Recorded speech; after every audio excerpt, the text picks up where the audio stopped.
High-end at digital ang mga aparato pero na-question kaya ni-raid ang dental clinic ng isang Chino sa Pilipinas. Inireklamo siya ng kapwa Chinong na maga ang muka matapos sumunong bunutan ng ngipin. Ang iba pang nabisto tunghayan sa aking eksklusibong pagtutok.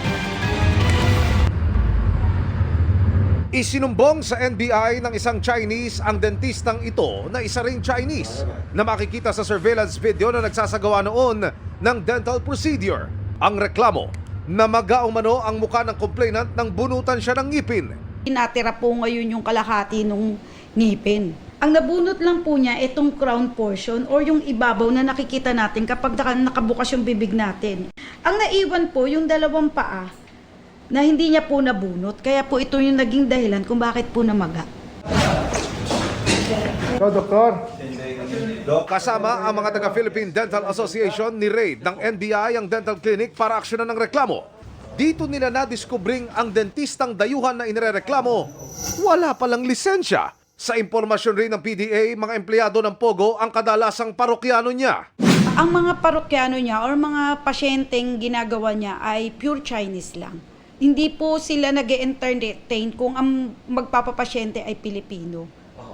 Kasi po, hindi po sila magkakaintindihan dahil ang dentistang to, Chinese din lang ang language na alam. Pero kabaligtaran sa mga dugyot na klinika na inirereklamo sa PDA, high-end ang aparato ng dental clinic na ito. Napakaganda po ng mga gamit nila. Ito po ay mga moderno. Digital na po lahat. Yun nga lang, questionable rin daw ang permit ng klinika pati ang dentistang dayuhan lumalabag sa protocol ng dental practice. Nakachinelas lang siya at yung kanyang ordinaryong pantalon at t-shirt na panlabas. Ang dentista po ay nakasuot ng PPE. Para ito po ay protection sa or infection control. Inimbitahan din ng NBI ang Pilipinong empleyado ng klinika na umano'y pinasasahod ng 100,000 pesos kada buwan ng Chinese niyang amo. Kinasuhan na ng paglabag sa Philippine Dental Act of 2007 ang dayuhan na patuloy naming sinisikap na makunan ng panig. Vine-verify na rin ng NBI kung legal pa ang pananatili nito sa Pilipinas.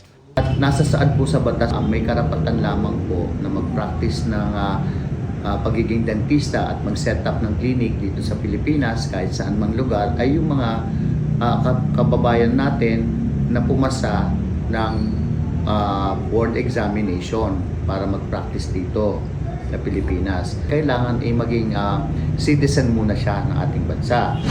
Para sa GMA Integrated News, Emil Sumangil, Nakatutok, 24 Oras.